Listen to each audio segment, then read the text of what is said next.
नमो भगवते वासुदेवाय। श्रद्धालु भक्तों, श्रीमद् भागवत महापुराण के सप्तम स्कंद के दूसरा अध्याय के अंतर्गत हिरण्याक्ष का वध होने पर हिरण्यकशिपु का अपनी माता और कुटुंबियों को समझाना, इसका वर्णन है। इसके पूर्व जहाँ तक आप कथा श्रवण कर चुके हैं, उसके आगे का प्रस्तुतिकरण करता हूँ। इसके पहले हिरण्यकशिपु कह रहा था एक राजा का कहानी। तो हिरण्यकशिपु ने कहा, रानियों को दैववश अपने पति देव उसी नर नरेश की यह दशा देखकर बड़ा दुख हुआ। वे हाय नाथ, हम अभागिने तो बेमौत मारी गई। यूं कहकर बार बार जोर से छाती पीटती हुई अपने स्वामी के चार चरणों के पास गिर पड़ी। वे जोर जोर से इतना रोने लगी कि उनके कूच कुमकुम से मिलकर बहते हुए लाल लाल आंसुओं ने प्रियतम के पाद्म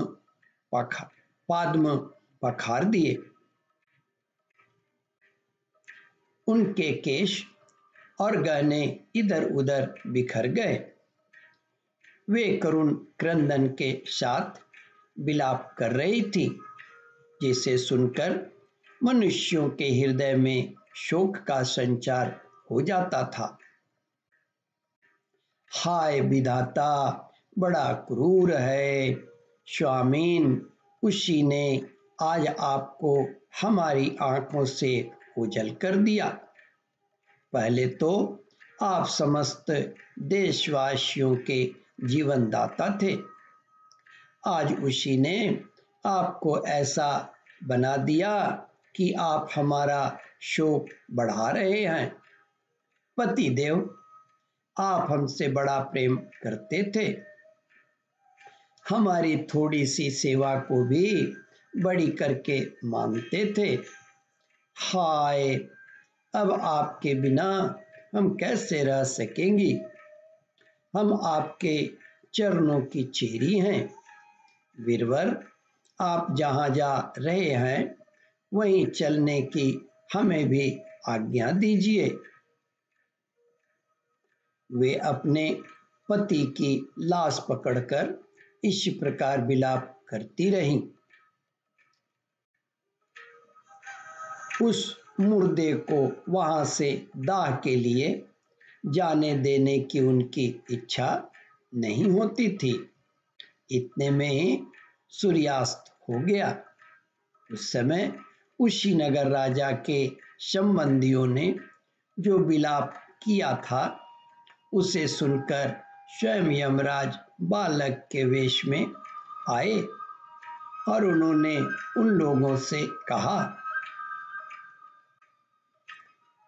यमराज बोले, बड़े आश्चर्य की बात है, ये लोग तो मुझसे सयाने हैं, बराबर लोगों का मरना जीना देखते हैं, फिर भी इतने मूढ़ हो गए हैं। अरे, यह मनुष्य जहाँ से आया था वहीं चला गया। इन लोगों को भी एक न एक दिन वहीं जाना है।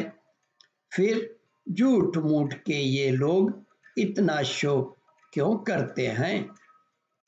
हम तो तुमसे लाख गुने अच्छे हैं, परम धन्य हैं, क्योंकि हमारे माँ बाप ने हमें छोड़ दिया है। हमारे शरीर में पर्याप्त बल भी नहीं है, फिर भी हमें कोई चिंता नहीं है। भेड़िए आदि हिंसक जंतु हमारा बाल भी बांका नहीं कर पाते।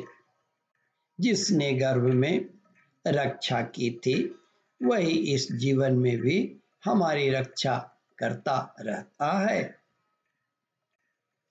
देवियों, जो अविनाशी ईश्वर अपनी मौज से इस जगत को बनाता है, रखता है और बिगाड़ देता है, उस प्रभु का यह एक खिलौना मात्र है।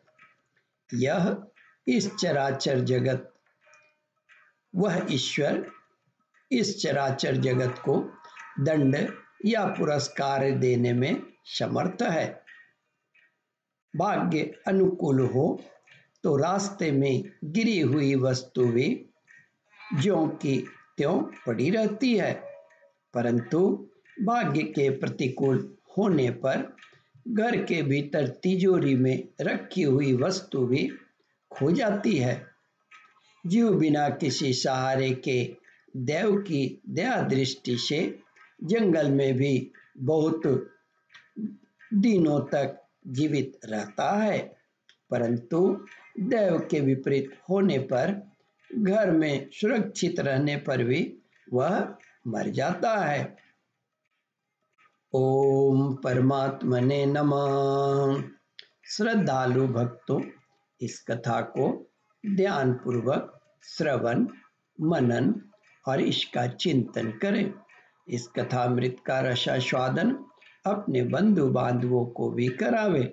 इस वीडियो को शेयर और सब्सक्राइब करें। ओम परमात्मने नमः।